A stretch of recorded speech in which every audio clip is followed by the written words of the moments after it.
kenapa tiba-tiba konten dukung Iran ramai banget di Indonesia? Jangan sampai kita mati dalam keadaan netral. Malam Idul Fitri dan juga sekaligus malam Orang Indonesia nggak lihat itu Syiah atau Sunni. Iran itu mayoritas Syiah dan Indonesia itu Karena ini sampai puluhan kilometer ke arah menghadiri acara hari ini. Guys, aku lihat ternyata banyak banget orang Indonesia, khususnya di medsos, nggak diam lagi ya, dukung Iran dalam konflik yang sedang berlangsung di Timur Tengah. Mengapa mayoritas orang Indonesia banyak yang membela Iran daripada membela Israel? Padahal guys, Indonesia itu mayoritas itu Sunni ya, dan Iran itu Syiah. Jadi secara teori seharusnya itu jauh banget. Lalu apa yang terjadi dalam kenyataan ya, dalam realitas? Mendukung Iran dalam konflik kali ini, padahal sering dilabeli isu mazhab tertentu, bukan? Jadi guys, kenyataannya justru netizen Indonesia jadi salah satu suara paling kencang ya, suara yang belain Iran di medsos. Dan di video ini guys, kita bakal cari tahu apa ini, cuman ikut-ikutan tren atau kalian tahu sesuatu yang dunia luar nggak paham. Jadi siap guys, let's go.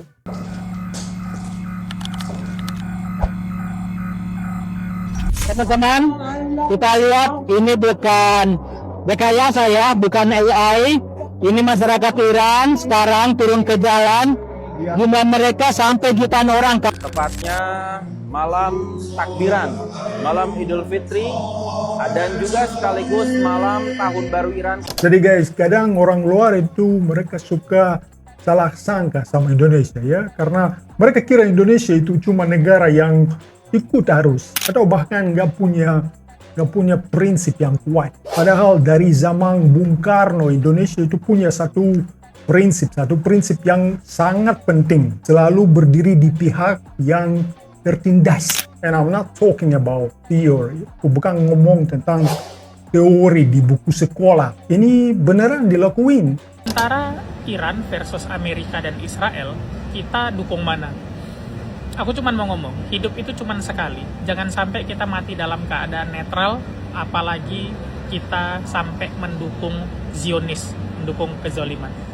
Ya guys, jadi pas ada konflik kayak sekarang ya, orang Indonesia nggak lihat ya itu Syiah atau Sunni ya, Syiah versus Sunni. Kalian lihat siapa yang ditindas ya, siapa yang nyerang. Ini level berpikir yang beda banget guys.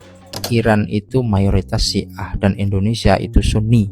Menurut keyakinan saya, yang pertama ya terkait sentimen isu Palestina. Orang Indonesia banyak yang mendukung Palestina, dan yang paling berani hanya Iran. Iran yaitu membela Palestina. Kalau kita bicara geopolitik, ini bukan soal mazhab. Apakah Amerika Serikat dan Israel negara mayoritas Muslim? Bukan. Jadi seringkali ini soal kepentingan global, bukan soal teologi. Saya melihat Iran dari sudut pandang sejarah peradaban dan ketahanan negaranya.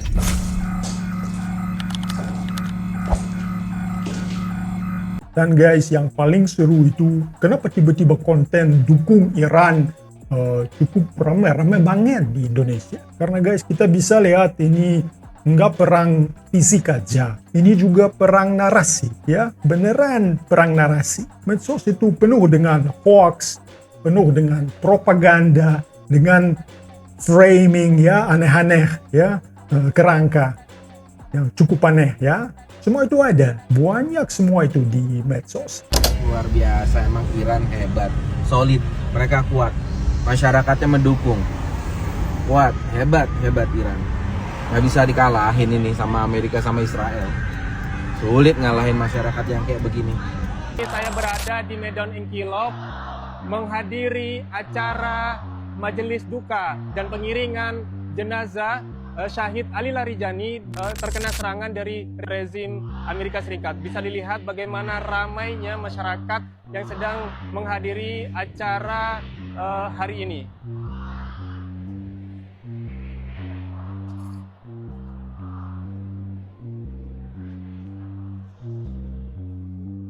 Dan juga guys, kalau kita ngomong soal medsos, Di sini menurutku Indonesia cukup unik. Soalnya netizen Indonesia, kalian punya empati ya, empatinya cukup tinggi, super aktif guys di medsos, dan yang paling penting nggak takut bersuara. Sesama umat Islam gitu, wah Islam ya, tanpa memandang perbedaan itu entah Syiah entah Sunni, ya sesama umat Islam ya perlu kita bela. Itu yang membuat saya terkesan, bukan karena mazhab, tapi karena perspektif sejarahnya. Tapi mendukung dan mendoakan Iran boleh kan? Sebenarnya gini ya, saya itu selalu menyampaikan sesuatu berdasarkan data teman-teman. Jadi kalau misalkan kita melihat data, ini jujur aja Iran itu kalah dalam segi apapun dengan Amerika, terutama di angkatan laut dan juga angkatan udara. Pesawat dan kapal-kapal perang Iran ini jauh banget jomplang dengan kapal perang Amerika. Jadi ketika saya menyampaikan data sesuai dengan faktanya begitu, ya bukan berarti saya ngedukung salah satunya teman-teman, enggak. Dan saya selalu bilang Amerika itu salah total, dia menginvasi negara lain yang merdeka, ini tidak bisa dibenarkan. Tapi yang saya sampaikan sekali lagi adalah data. Kalau misalkan Iran itu nggak akan pernah sanggup ngalahin Amerika, kecuali dengan berbagai hal-hal yang memang ini kelebihan Iran, yang bisa membuat repot Amerika. Jadi bukan berarti saya dukung Amerika ya, nggak ada, ngapain dukung penjajah. Jadi tentu aja guys, orang Iran sendiri mereka bingung ya, kenapa orang Indonesia peduli banget sama mereka. Dan jelas jawabannya cukup simple ya, karena kalian punya sense of justice ya, rasa keadilan ya, rasa keadilan yang kuat. Jadi kalau kalian lihat sesuatu yang nggak adil ya, kalian nggak bakal diam, betul gak sih? Kalian bakal gas. Menuju ke Maidan Azadi yang merupakan bangunan ikonik, simbol kemenangan, kemerdekaan dan kebebasan mereka dari rezim Pahlavi yang 47 tahun yang lalu tumbang. Dan saat ini rakyat Iran sedang merayakan kemenangan Revolusi Islam mereka yang ke-47 tahun. Di sini kita bisa melihat di Masjid Sabistan Sayyidah Fatimah Maksumah, masyarakat berkumpul bersama-sama untuk lagi-lagi mendukung pemerintahannya untuk membalas seluruh agresi dari rezim Zionis Israel dan juga Amerika. Kehadiran mereka di sini juga untuk menunjukkan bahwa narasi Barat tentang negara mereka tidak benar, bahwa negara mereka sedang diambang kehancuran, bahwa mereka tidak lagi percaya pada Republik Islam Iran. Kita lihat sendiri bagaimana mereka turun ke jalan membawa bendera nasional mereka, menunjukkan bahwa mereka sampai saat ini masih percaya pada Republik Islam Iran, pada kepemimpinan Ayatollah Khamenei, dan negara mereka sampai sekarang masih eksis dan berdiri.